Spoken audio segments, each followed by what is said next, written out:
जीव उल्टा लटका रहता है। यही तो सबसे बड़ा नरक कुंड है। और आज जैसे ही उल्टे लटके हुए हैं, आज माँ के गर्भ को सुंदर मंदिर बना लिया। कभी गरुड़ घंटे की आवाज आ रही है, कभी शंख ध्वनि की आवाज आ रही है।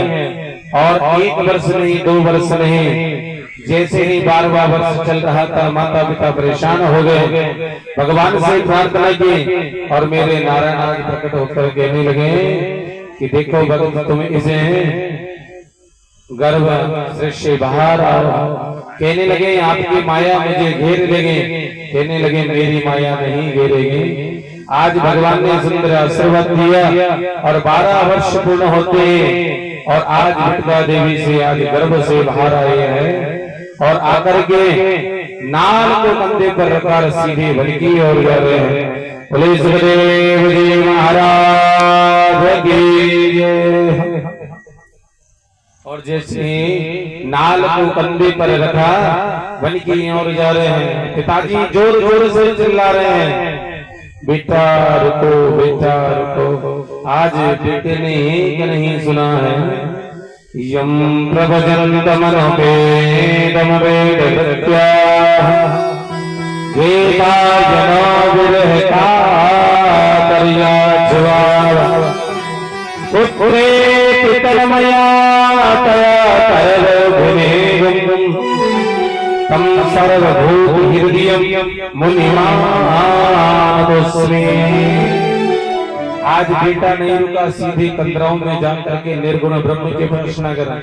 कुछ माताएं सरोवर में स्नान कर रही थी, बाबा को देखकर अर्ध वस्त्र पहने रही थी, लज्जाई वस्त्रों को समेटा वस्त्र पहनने लगे।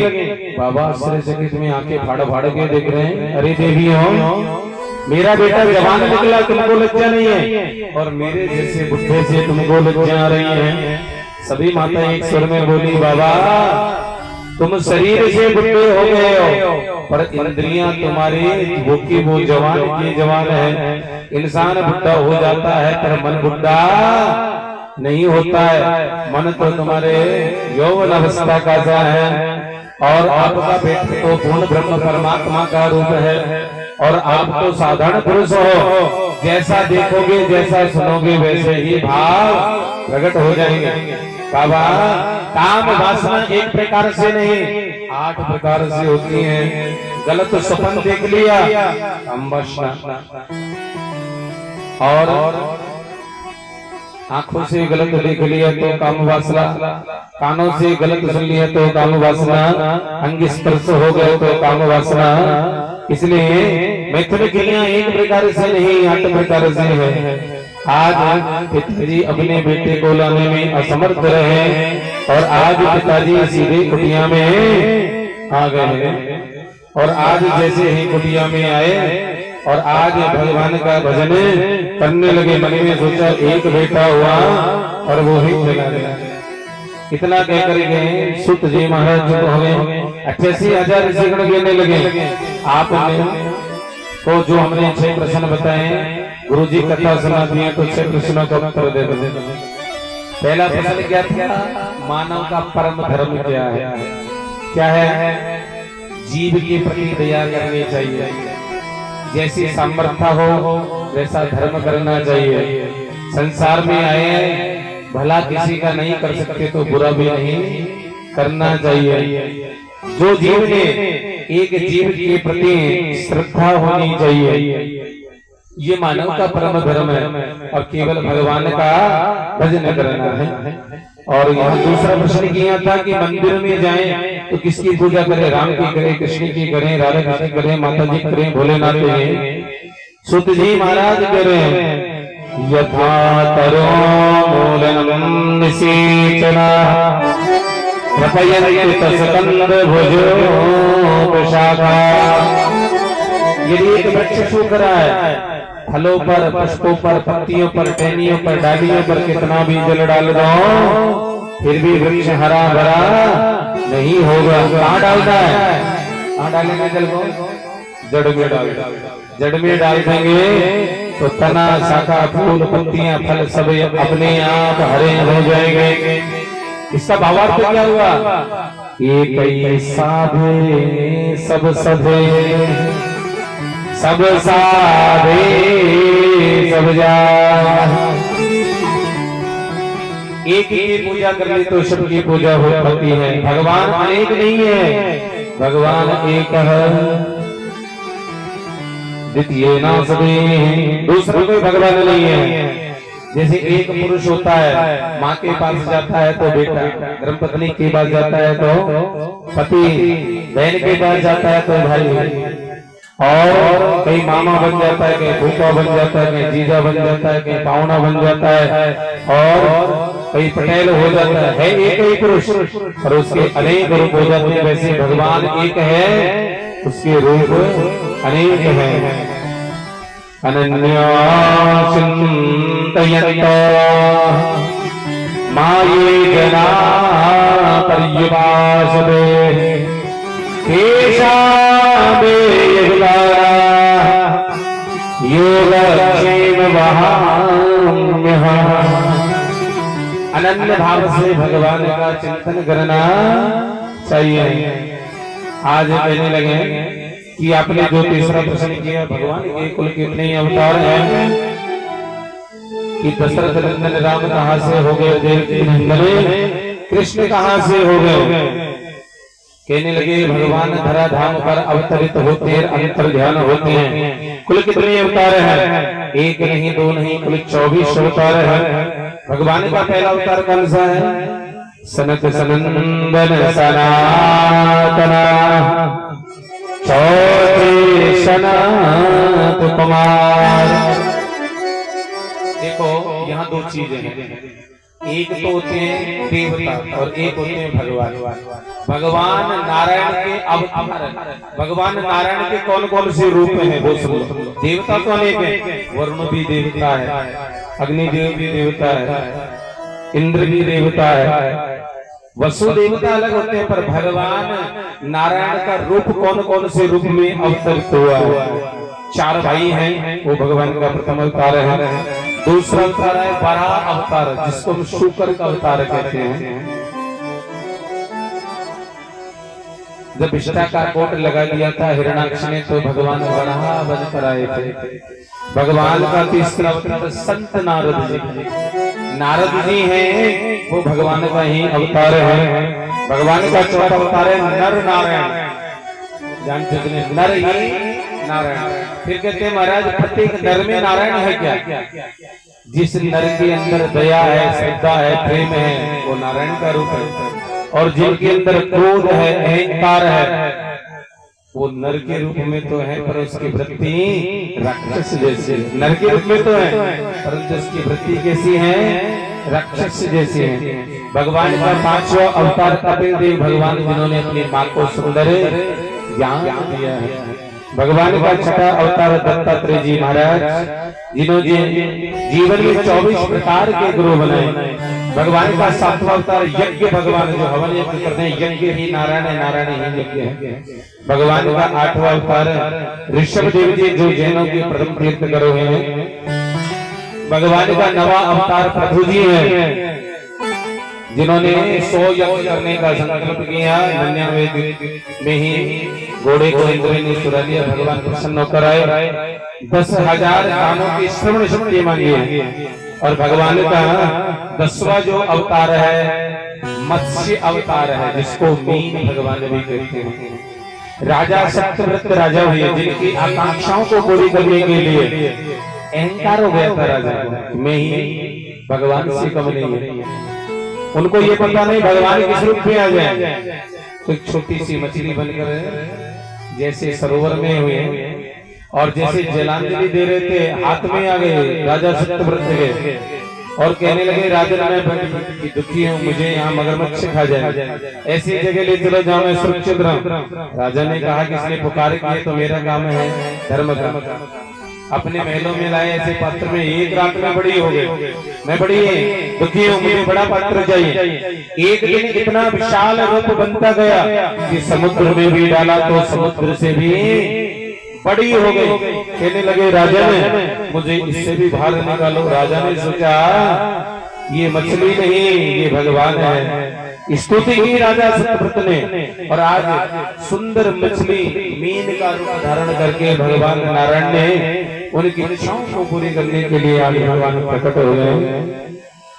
भगवान का 11वां अवतार कच्छप अवतार है। समुद्र मंथन हुआ, मंदराचल पर्वत हंसने लगा, तो भगवान ने सोचा ये मंदराचल पर्वत को केवल मैं ही रोक सकता हूँ, अपनी पीठ पर स्थापित किया। ये 11वां अवतार है। भगवान का 12वां अवतार है धर्मंत्री भगवान, जो अमृत का कलश लेकर के प्रकट होकर मंथन किया। भगवान का 13वां अवतार है मोहिनी अवतार, जो सुंदर स्त्री का रूप धारण करके क्षम क्षम करते हुए आए। और भगवान का 14वां जो अवतार है नरसिंह अवतार है। भक्त प्रहलाद की रक्षा के लिए आधे सिंह और आधे मनुष्य बनकर आए हैं। भगवान का 15वां अवतार वामन अवतार है, बौना बनकर आए हैं। बौना कब बनते हैं? जब संसार में मांगने की आवश्यकता हो, जब बौना बनना। जो व्यक्ति बौना होता है ना, आपने देखा होगा 2 फीट 3 फीट का आदमी, हर किसी को दही आती है, देखो कितना बौना है, इसको कुछ देना चाहिए। यदि संसार में मांगना है तो बौना बनना, और जो यदि बौना नहीं बनेगा तो वो संसार में मांग ही नहीं सकता है। अब यहाँ प्रश्न आता है मांगना चाहिए नहीं मांगना। धर्म के कार्य को बढ़ाने के लिए यदि कोई ज्योति भी फैलाए तो वहां मांगना पाप नहीं है। भगवान का 16वां अवतार फरसा लेकर जो प्रकट हुए भगवान परशुराम जी। भगवान का 17वां अवतार महर्षि वेद व्यास जी, जिन्होंने सारे पुराणों की रचना की है। भगवान का 18वां अवतार प्रभु श्री राम जी के रूप में हुआ। 19वां अवतार बलराम जी के रूप में, 20वां अवतार भगवान कृष्ण के रूप में, और 21वां जो अवतार है हरि अवतार हुआ, और 22वां अवतार हंस अवतार हुआ, और 23वां अवतार बुद्ध अवतार हुआ, और 24वां अवतार हुआ नहीं अभी होगा। कहा? उत्तर प्रदेश के मुरादाबाद शहर संबल ग्राम में विष्णु यश ब्राह्मण के घर देवदत्त घोड़े पर आज कल के भगवान अवतार लेंगे। फिर कहते हैं महाराज राक्षस कौन सा होगा? राक्षस भी तो होगा। सतयुग में 4 अक्षर वाला राक्षस था, जिसे हम हिरण्याक्ष कहते हैं। जैसे ही त्रेता आया 3 अक्षर वाला राक्षस हो, जिसे रावण कहते हैं। फिर उसके बाद में द्वापर आया, द्वापर में 2 अक्षर वाला राक्षस हुआ, जिसे कंस कहते हैं। एक अक्षर कम हो रहा है। और जैसे ही कलयुग आया तो कलयुग में 1 अक्षर वाला राक्षस हो गया, जिसे मैं कहते हैं, ईगो कहते हैं, घमंड कहते हैं। संसार में इतने घमंड में चकनाचूर है, मेरे से बड़ा कोई नहीं है। ये पता नहीं कि तुम्हारे पास है, लेना देना कुछ नहीं है, सब चीज भगवान के पास है। 6 चीजें भगवान ने संसार में दी है पर खुद के पास रखी है। जैसे सरकार बनती है ना, तो सबसे पावरफुल आदमी कौन होता है? मुख्यमंत्री नहीं होता है राज्य का। कौन होता है? गृह मंत्रालय। और गृह मंत्रालय जिसके पास होगा, मुख्यमंत्री गृह मंत्रालय खुद के पास होगा, तो वो पावरफुल होता है, क्योंकि सेना पुलिस उसी के पास होती है, सारा घर। और जो भी व्यक्ति के पास गृह मंत्रालय होता है वो पावरफुल होता है। आज कहने लगे इन 24 अवतारों में से अहंकार है, ईगो है कुछ नहीं, फिर भी घमंड बहुत ज्यादा है। आज सुत जी महाराज कहने लगे भगवान के 24 अवतारों में से 2 अवतारों का नाम ज्यादा लेते हैं। कौन से हैं? राम कृष्ण 2 एक है, अंतर इनके गंभीर है, इनके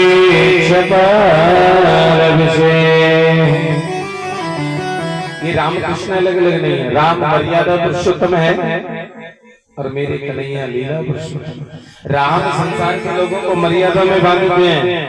एक पुरुष को कैसे रहना है, एक पिता को, एक माँ को, एक बहन को, एक भाई को, एक गृहस्थी में कैसे रहना है। और मेरे कन्हैया लीला पुरुषोत्तम लीला करते हैं। मेरे राम जी जीना सिखाते हैं और मेरे कन्हैया हंसना सिखाते हैं। हंसते रहो।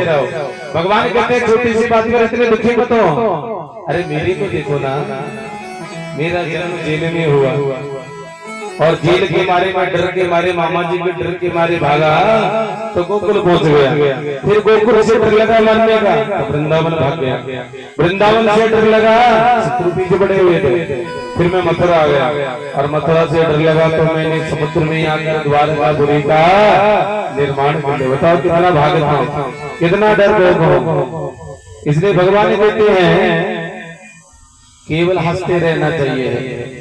और क्या फर्क है कि मेरे जो कन्हैया हैं उनके वंश में बिना लड़ाई झगड़े के शादी विवाह नहीं होते हैं, और मेरे राम जी के वंश में बिना यज्ञ किए पुत्र की प्राप्ति नहीं होती है।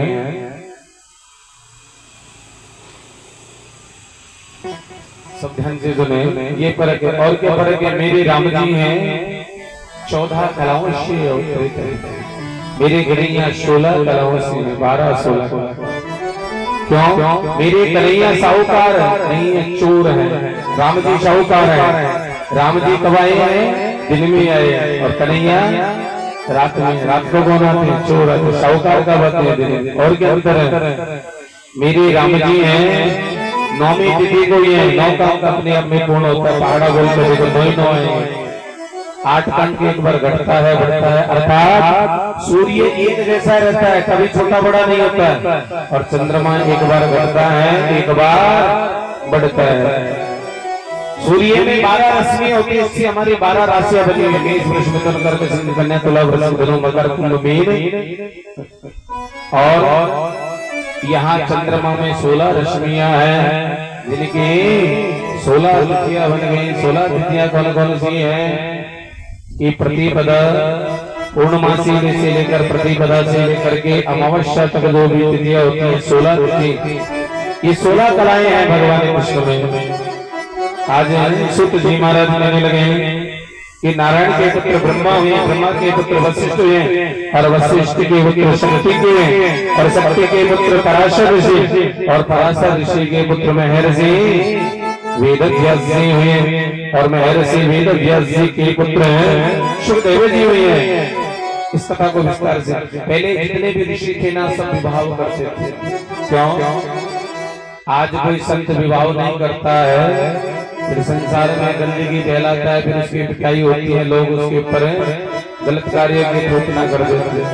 और जो दृष्टि होता है उसका क्रोध भी, उसका तेज भी, उसकी इच्छाएं भी, उसके अवगुण सब निकल जाते हैं गृहस्थी में।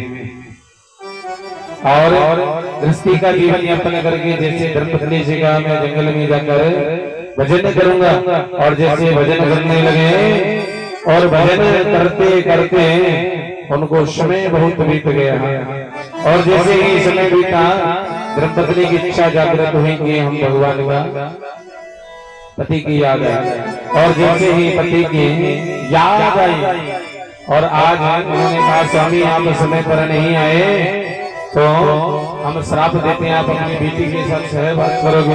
पराशर ऋषि ने अपने तेज को पत्ते पर रखा और चील के गले में लटका, आज चील लेकर समुद्र के ऊपर से जा रहे थे, और जैसे समुद्र के ऊपर से दूसरे चील ने देखा गीले हैं इनको सुखाएंगे, जो सुखी है उस पर बैठ जाए। इधर से सुखी है, यहाँ से दे दो, इधर सुखी है।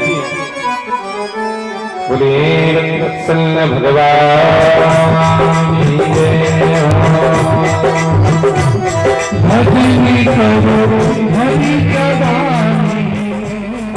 ने आज श्राप दिया।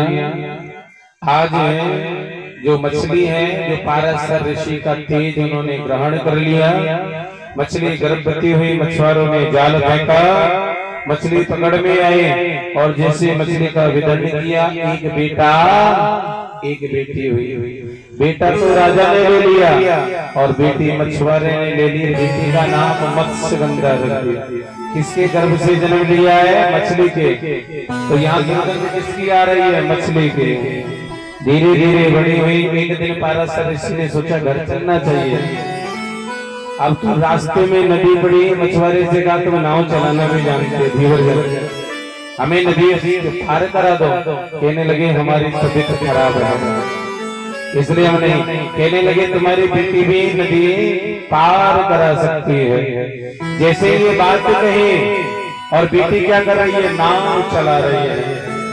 और जैसे बेटी नाव चला रही है और आज पाराशर ऋषि का तेज है वो कामांध हो गया। कहती है ना, एकांत का समय हो तो बहन भाई को एक साथ नहीं रहना चाहिए, देवर भाभी को नहीं रहना चाहिए, माँ और बेटे को भी एक साथ नहीं रहना चाहिए। क्यों? इंद्रियों का भरोसा नहीं, कब साथ छोड़ दे। और हम अपने इतने सुंदर रिश्ते को भी भूल सकते हैं। आज पाराशर ऋषि ने लोभ दे दिया, देवी इस समय तुम रति दान करो। उन्होंने कहा कि काम सबको पित्त में नहीं है, संसार देखेगा क्या कहेगा। फिर कहा कि देखो काम सबका समय नहीं है तो एक कार्य, लोभ दिया। आपके बेटा होगा बड़ा तेजस्वी होगा, दूसरा कि आपके शरीर से दुर्गंध आ रही है ना, आपके शरीर से सुगंध आने लग जाएगी। बेटा होने के बाद भी तुम कुमारी रहोगे। चारों तरफ पाराशर ऋषि ने आज कोहरा स्थापित कर दिया, जल में काई। और आज पाराशर ऋषि ने अपनी ही जो बेटी है मत्स्यगंधा, क्योंकि खुदी का तो तेज है, धर्मपत्नी का श्राप था वो पूरा हो गया। और आज जो बेटी है वो गर्भवती हो गई। पाराशर ऋषि जी वहां से चले गए। मत्स्यगंधा के जो बेटा हुआ आज उनका नाम महर्षि वेद व्यास जी रख दिया। बोलिए व्यास जी महाराज की। जैसे ही व्यास जी नाम रखा, कृष्ण देव पाए। क्यों रखा? कृष्ण रंग के काले थे, सांवले थे, इसलिए उनका नाम कृष्ण। द्वीपायन नाम क्यों रखा? क्योंकि द्वीप के ऊपर जन्म हुआ था। द्वीप जानते हैं, चारों तरफ जल और बीच में एक टापू, उसे द्वीप बोलते हैं। और महर्षि संतृप्त हुए, वेदों के ज्ञाता हुए, इसलिए वेद व्यास नाम पड़ा। एक दिन धीरे धीरे बेटा बड़ा हुआ, माँ से प्रश्न कर दिया, माँ बहुत उदास रहती है। माँ से पूछा मेरे पिता कौन है? माँ बड़ी दुखी हो गई। बेटे ने सोचा मेरे पिता का पता नहीं है, कुंवारी के हुआ। माँ ऐसा सोना क्या काम का जो कान पूछेंगे दे, मुझे त्याग दो। आप मेरे से दुखी हैं, मैं तुमसे दुखी हूँ। जब भी तुम मुझे याद करोगे मैं दौड़ता हुआ आऊंगा। महर्षि वेद व्यास जी आज माँ को प्रणाम करके और सीधे कंदराओं में जाकर निर्गुण ब्रह्म की उपासना कर रहे हैं। वहां जाकर के 4 वेद, ऋग्वेद, यजुर्वेद, सामवेद और अथर्ववेद, 4 वेदों की रचना की है, 6 शास्त्रों की रचना की है, 17 पुराणों की रचना की है। अब मन में इच्छा हुई कि मैं कोई आगे नहीं कमाऊंगा। अच्छे बच्चे संसार में जीव कब तक कमाता है? जब तक ये होता है मेरा बेटे को काम आएगा, किसी की शादी ब्याह नहीं हो, बेटा बेटी नहीं हो, तो कमाने से पहले क्या सोचेगा मैं किसके लिए कमाऊंगा? कोई खाने वाला ही नहीं है। मन में सोचा एक बेटा हुआ छोड़कर चला गया, इतना धन को मैं क्या करूंगा? आज नारद जी सोच रहे हैं, ध्यान से सुने, कि सुखदेव जी का जन्म हो गया, पर सुखदेव जी ने रचना पुराणों की है। आज मन में सोचा कि इनको अपने जन्म की बात बताते हैं। आज नारद जी महाराज वीणा बजाते हुए हरि गुण गाते हुए जा रहे हैं और कहाँ पहुंच गए? कंदराओं में। वहां जाकर महर्षि वेद व्यास जी ने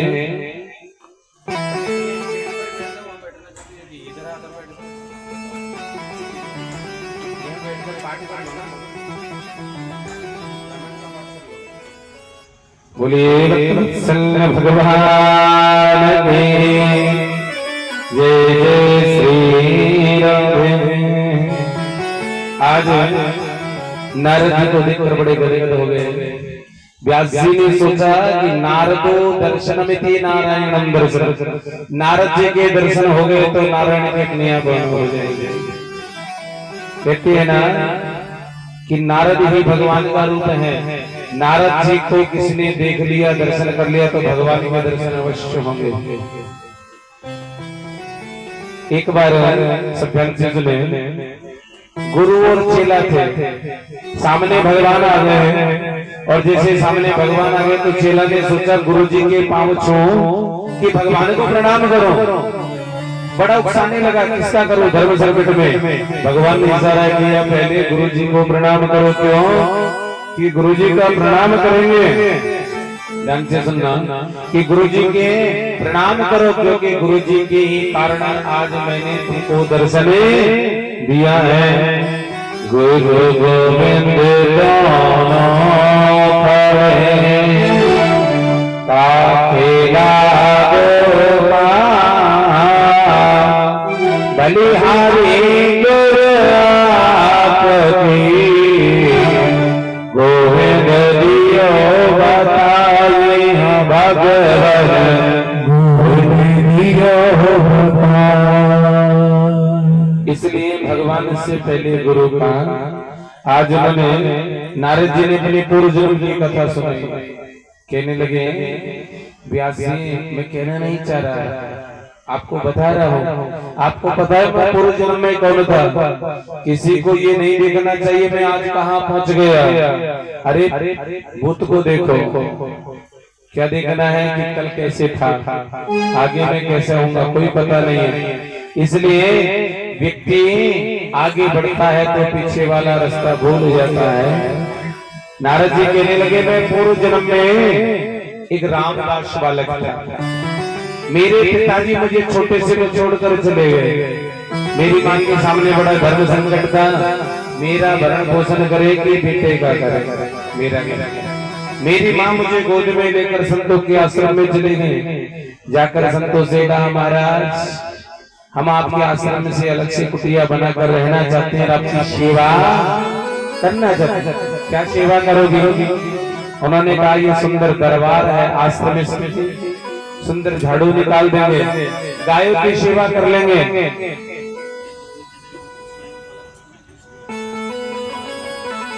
और जो भी हमको रूखा सूखा झोटन जो भी मिलेगी हम उसी में प्रसाद पालेंगे।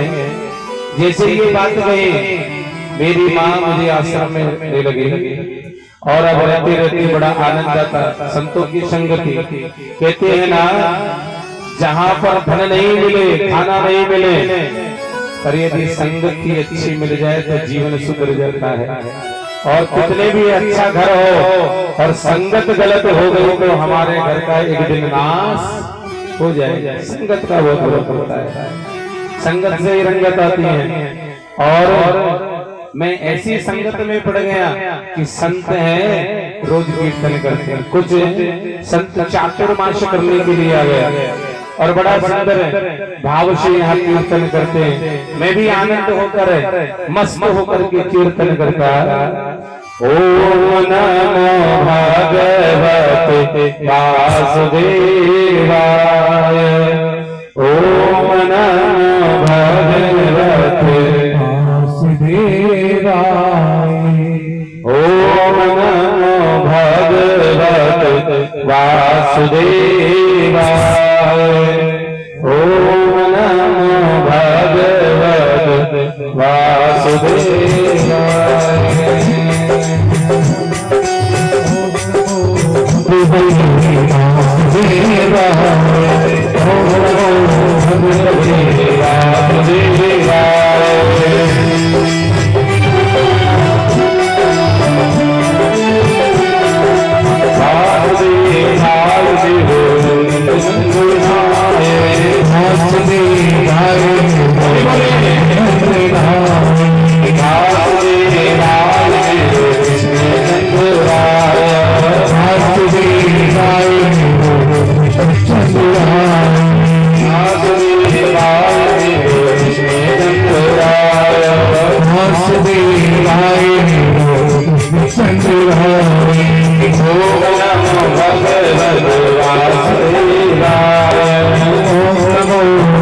Thank you.